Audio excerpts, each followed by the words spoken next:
নমস্কার, আমি পল্লবী ভট্টাচার্য। আমি একজন সার্টিফাইড অ্যাস্ট্রোলজার, বাস্তু স্পেশালিস্ট অ্যান্ড নিউমোলজিস্ট।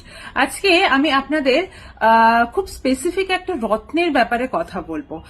যে রত্নের ব্যাপারে, যে স্টোনের ব্যাপারে আজকে আমি কথা বলবো, সেটার নাম হচ্ছে রেড কোরাল, মানে লাল পলা। এটা ভীষণ কমন, বহু মানুষের হাতে আমি দেখি, প্রচুর মানুষ এটা পরে। একটা টাইমে আমিও পড়তাম, বাট এখন আমার লাগে না, সেই জন্য আমি পড়ি না। তো এটার বিষয়ে কথা বলার কারণ হচ্ছে একটাই, সেটা হচ্ছে এটার বিভিন্ন রকম শেপ হয়। বিভিন্ন রকম মানে আমি আজকে স্পেসিফিক্যালি দু রকম শেপের ব্যাপারেই কথা বলবো। একটা হচ্ছে সিলিন্ড্রিক্যাল যেরকম শেপ হয় সেটা, আর একটা হচ্ছে ট্রায়াঙ্গুলার। এবার আমি একটা ফার্স্ট যেটা বললাম সিলিন্ড্রিক্যাল শেপ যেটা হচ্ছে, সেটাকে আমি অ্যাভয়েড করে শুধুমাত্র ট্রায়াঙ্গুলার যে শেপটা হয় সেটার বিষয়ে আজকে একটু কথা বলবো। অনেক মেয়েদের দেখি যে ট্রায়াঙ্গুলার শেপের পলাটা চুজ করতে, ওটা দেখতে ভালো হয়, বিভিন্ন ভাবে ওটাকে ডিজাইন করে হাতে পরা যায়।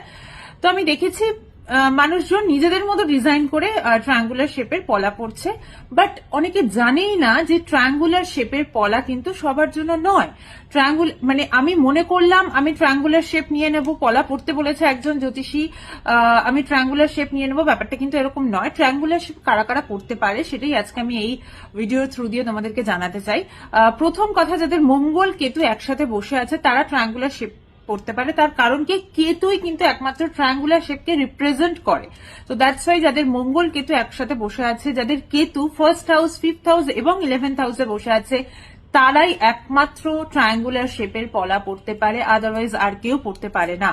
তো এটাই আমার আজকে বক্তব্য ছিল। আমি বহু মানুষের দেখি ভুলভাল পড়ে থাকতে, তো সেইটাই একটুখানি যতটা সম্ভব রেকটিফাই করা যায় এই ভিডিও থ্রু দিয়ে সেটা করার চেষ্টা করলাম। পরের ভিডিওতে দেখা হবে খুব শিগগিরই। চলো আজকের জন্য টাটা, সবাই খুব ভালো থেকো।